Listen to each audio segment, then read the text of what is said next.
Hey guys, today I'm talking about a genre that changed music forever.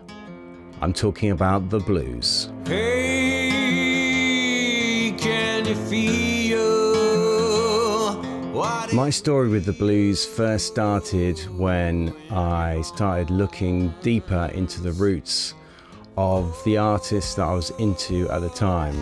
So I used to be a big Radiohead fan, Nirvana, a lot of 90s rock bands.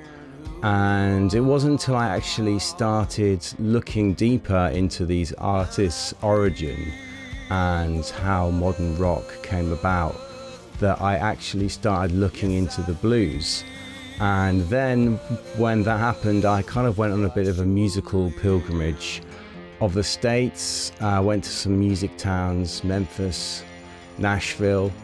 And that's when things really started to click for me when it comes to discovering my voice. So for me, the blues was really pivotal in my development as an artist. And I want to chat a little bit about the story of the blues and its origins. In the early 20th century, in the fields of the Mississippi Delta, that's where blues was really born. Former slaves worked hard in the land, and after hours they would sing and they would play in juke joints.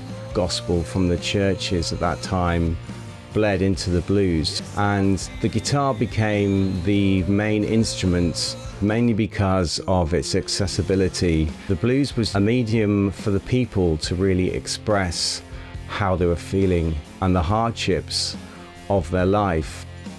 And out of that environment grew artists like Son House, and notably Robert Johnson, who was actually the first member of the 27 Club. Despite his short life, he became one of the figureheads of the genre.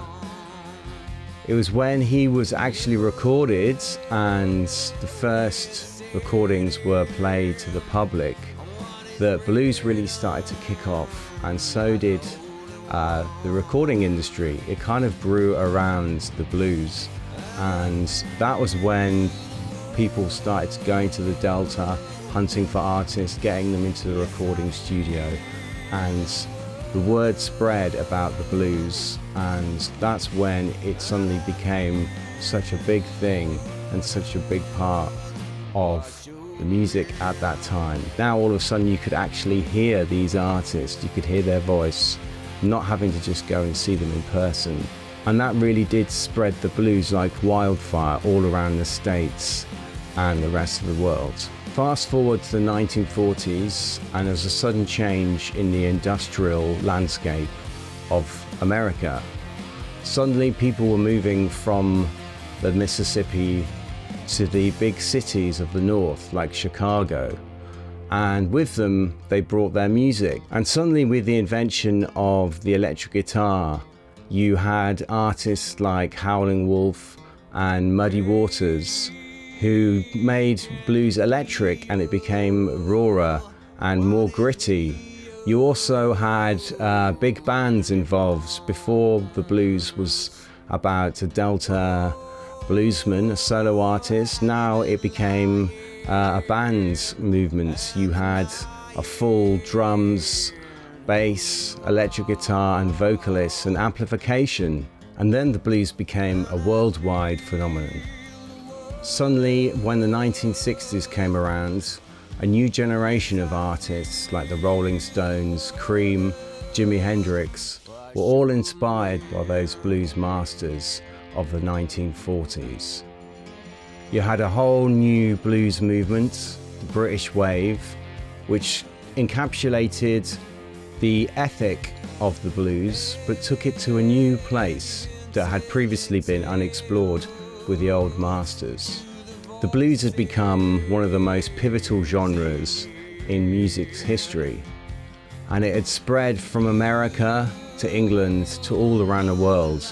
Suddenly it was a genre that was defining a sound and a philosophy. Blues was singing from the heart. It was singing sadness. It was singing songs of truth. The blues became a way of life for many people, And today it still inspires a new generation of artists like the Black Keys, the White Stripes, Gary Clark Jr. You don't have to look far to find the blues in today's generation. For me personally, I can credit a lot of my sound to the history of the blues. I became really inspired by the Delta bluesmen, and it's an identity I've adopted myself, a troubadour performing music inspired by the blues and also with other elements of modern music all mixed in to make what I feel is my unique sound. The blues started as a voice for the voiceless, but today it speaks to us all. Hope you guys enjoyed that video. More to come. Let me know in the comments below what your favorite blues artist is, and subscribe for more content on the channel. See you guys soon.